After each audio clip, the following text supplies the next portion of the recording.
तो चलते हैं मेंटल मैथ क्लास 8 के क्वेश्चन नंबर 11 की तरफ। मैं हूं हरी सर और आप देख रहे हैं मेरा यूट्यूब चैनल चलो कदम बढ़ाए। अब हम ये कर रहे हैं पार्ट नंबर 2। तो यहाँ पर मैंने पहले से लिख के रखे हुए हैं कुछ क्वेश्चन। शॉर्ट ट्रिक से मैं आपको बताऊंगा कि इसके कैसे सोल्व करना है।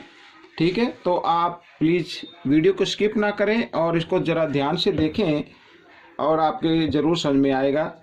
देखिए यहाँ पर इवेलुएट करना है तो आपको माइंड में कर लेना है। कुछ क्वेश्चन होते हैं जिनके शॉर्ट ट्रिक नहीं होते, उनको सोल्व करना ही होता है। जैसे यहाँ पर 3 का क्यूब बच्चों आपको मालूम ही है 27 होता है। 5 का क्यूब होता है बच्चों 125। आपको कम से कम 10 तक लर्न होने चाहिए। 2 का क्यूब होता है बच्चों 8 और 5 का क्यूब होता है 100। यहाँ पर मैं लिख देता हूँ ये 125 इस तरीके से। अब देखिए दोनों को माइनस करना है तो दोनों के डिनोमीटर सेम है तो इनमें से एक डिनोमीटर लेंगे और यहाँ पर न्यूमेटर को हम माइनस कर देते हैं। तो बच्चों 27 में से हम 8 माइनस करते हैं तो आ जाता 19 बाई 125 ये आपका आंसर बन जाएगा। ठीक है, अब हम करेंगे बच्चों यहाँ पर क्वेश्चन नंबर 12। तो मेरे हिसाब से साफ नज़र आ रहा है। हाँ देखो, थोड़ा सा इसको मैं जूम कर लेता हूँ, ये ठीक है। तो मैंने जूम कर लिया है। अब आप देखिए क्वेश्चन नंबर हम 12 करने वाले हैं। यहाँ पर भी बच्चों सिंप्लीफाई करना है। देखो बिल्कुल इजी है। अब देखो यहाँ पर क्यूब रूट निकालना है तो 125 का तो आपको मालूम है कितना होता है 5 और इंटू 27 का होता है यहाँ पर 3। ठीक है, इस तरीके से तो 5 3 जा 15 ये आपका आंसर आ गया। ठीक है, आइए क्वेश्चन नंबर 13 की तरफ चलते हैं। यहाँ पर इसको भी सोल्व करना है। तो देखिए बच्चों, अब यहाँ पर जो बीच में नंबर है इनका कोई क्यूब रूट तो होता नहीं परफेक्ट। तो हम क्या करेंगे, मैं इसको एक बार लिख लेता हूँ और मल्टीप्लाई कर लेते हैं। ठीक है, थोड़ा तो यहाँ पे 4 4 जा 16, पहले तो 10 और ये 10 टोटल 20 लगा लीजिए, ये लगा लिया मैंने। 4 4 जा 16, 16 5 जा 80 ये आ गया बच्चों यहाँ पर। ठीक है, और हम इसको लिख सकते हैं इस तरीके से, 8 आ गया ना यहाँ पे, -8 इंटू 1 10 100,000 तो 1000 लिख सकते हैं इस तरीके से। अब आपको मालूम है 8 का जो परफेक्ट क्यूब रूट होता है वो होता है बच्चों 2 और माइनस का साइन मैं लगा देता हूँ, और यहाँ पर 1000 का होता है 10। तो दोनों को मल्टीप्लाई किया, 10 2 जा 20 और माइनस, ये आपका आंसर आ गया। ठीक है, अब यहाँ पर इसको थोड़ा सा मैं सेट नहीं हो रहा जी। चलो देखो यहाँ पर क्वेश्चन नंबर 14 इंपॉर्टेंट क्वेश्चन है। देखो बच्चों, अब आपको मैं एक चीज बताता हूँ। देखो यहाँ पर अगर 3 लिखा है तो 3 को 3 टाइम्स ही लिखा जाएगा। अगर 4 है तो 4 को 4 टाइम्स लिखा जाएगा, जैसे 4 + 4 + 4 + 4। और यहाँ पे पावर कुछ भी हो सकती है, 7 हो सकती है, कुछ भी हो सकती है। तो आपको सिर्फ ये तरीका समझना है कि इसका आंसर क्या होगा।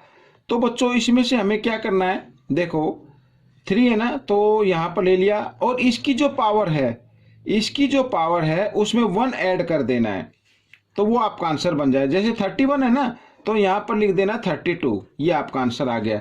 अब जैसे ये है, इसका आंसर क्या होगा, 4 लिखा, देखो 4 4 टाइम्स लिखा, 1 2 3 4, तो इसका आंसर क्या होगा, 7 है ना तो इसकी पावर 1 ऐड करके लिख दीजिए, 8 आ जाएगा। अब जब 5 होगा तो 5 5 टाइम्स लिखा होगा, जैसे 1 2 3 4 5 इस तरीके से। 4 4 टाइम्स लिखा होगा, 5 5 टाइम्स लिखा होगा, 6 6 टाइम्स लिखा होगा। जो भी पावर आती है, मान लीजिए इसकी पावर 3 आ गई। ठीक है, इनको हमें करना है तो आप क्या करेंगे, 5 और 3 में 1 ऐड करके लिख देते हैं ये, तो ये आपका आंसर बन जाएगा। ठीक है, इस तरीके से। तो ये क्वेश्चन आपका सोल्व हो गया। अब यहाँ पर हम करेंगे क्वेश्चन नंबर 15।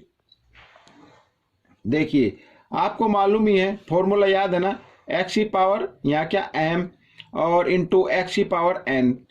बेस कितने, बेस है इक्वल हो, बीच में मल्टीप्लाई का साइन हो तो पावर क्या हो जाती है, ऐड हो जाती है। तो यहाँ पर हम देख रहे हैं बेस क्या इक्वल है, तो इनमें से एक बेस लेंगे और इनकी पावर को क्या कर देते हैं, ऐड कर देते हैं बच्चों यहाँ पर। ठीक है, 2 और 1 3, यहाँ पर 3 की पावर यहाँ पर 3 आ गया, 2 और 1 3 हो गया और 3 हो गया बच्चों 93, ये आपका आंसर बन गया। तो इस तरीके से ये क्वेश्चन भी हो गया। अब हम करेंगे क्वेश्चन नंबर 16। तो यहाँ पर बच्चों देखो फिर वही आ गया, 4 टाइम्स है ना, तो इसमें से 1 बेस लीजिए और इसकी पावर में 1 ऐड कर दीजिए। ये कर दिया मैंने इस तरीके से, ठीक है। और यहाँ पर 1/16 है, तो इसको मैं लिख सकता हूँ 1/4 की पावर 2, इस तरीके से लिख सकते हैं। आइए इसको आगे बढ़ा लेते हैं। तो 4 की पावर x + 1 इक्वल, इसका हम रेसिप्रोकल कर देते हैं बच्चों, ठीक है ना, ताकि बेस हमारी इक्वल हो जाए। लेकिन रेसिप्रोकल करने पर पावर क्या हो जाती है, माइनस में हो जाती है, ये तो आपको मालूम ही है। अब जब बेस इक्वल है तो इसका मतलब इसकी पावर भी क्या होगी, इक्वल होगी।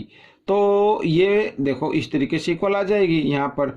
अब प्लस हमें x की वैल्यू निकालनी है, तो ये +1 है, इधर आकर ये -1 हो जाएगा। तो इस तरीके से -2 और -1 हो गया -3, ये आपका आंसर आ गया, ठीक है।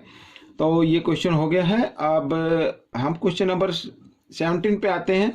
तो यहाँ पर देखो बच्चों 1 की पावर क्यूब, 2 की क्यूब, 3 की क्यूब, 4 की क्यूब, 5 की क्यूब और x की क्यूब। तो हमें x की वैल्यू निकालनी है। तो आप क्या करें, तो आपको एक काम करना है बच्चों, आपको इसको 3 टाइम्स मल्टीप्लाई करेंगे, इसको छोड़ दीजिए। तो आप कीजिए यहाँ से क्यूब हटा दीजिए, यहाँ से भी ये सभी क्यूब हटा दो, इसका हटा दे तो इन सबके हटा दो। अब x बचा, तो x की वैल्यू, ये x की वैल्यू आ गई। अब इनको ऐड कर लेते हैं, 5 + 4 9, ठीक है, 9 + 3 12, 12 + 2 14 और 1 15, ये 15 आपका आंसर आ जाएगा इस तरीके से, ठीक है। अब क्वेश्चन नंबर 17 हो गया है, तो क्वेश्चन नंबर 18 भी हम कर लेते हैं। यहाँ पर ये क्वेश्चन नंबर 18 ये आ गया, ठीक है। आइए ये भी इजी है। तो आपको प्रॉपर्टी लर्न होनी चाहिए क्यूब रूट से रिलेटेड। तो हम क्या करें, देखो यहाँ पर 2 × 2 अभी 21 है, इसके भी फैक्टर कर लेते हैं 3 × 7, ठीक है। फिर आगे 7 × 7 और 6 के भी कर लेते हैं, 2 × 3 आ जाएगा। और यहाँ पर ये देखिए, अब क्यूब में हमें क्या करना है, 3 का ग्रुप बनाना है।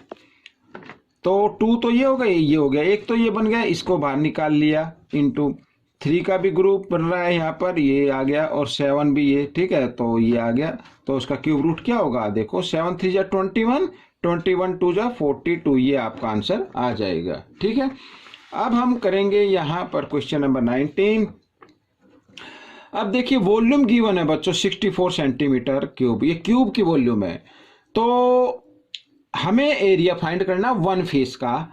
अब एरिया फाइंड करने के लिए तो एज का होना जरूरी है, ठीक है, जिसे हम किनारा बोलते, साइड भी आप बोल सकते हैं।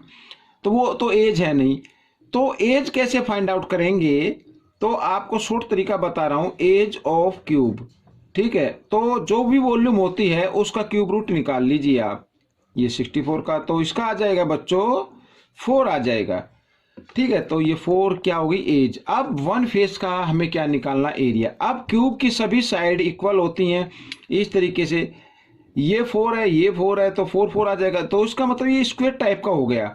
तो एरिया ऑफ 1 फेस हम लिख लेंगे, एरिया ऑफ 1 फेस। अब क्योंकि ये क्यूब है और क्यूब ये स्क्वायर टाइप का है, ठीक है ना, वो जो फेस होगा वो स्क्वायर टाइप का होगा।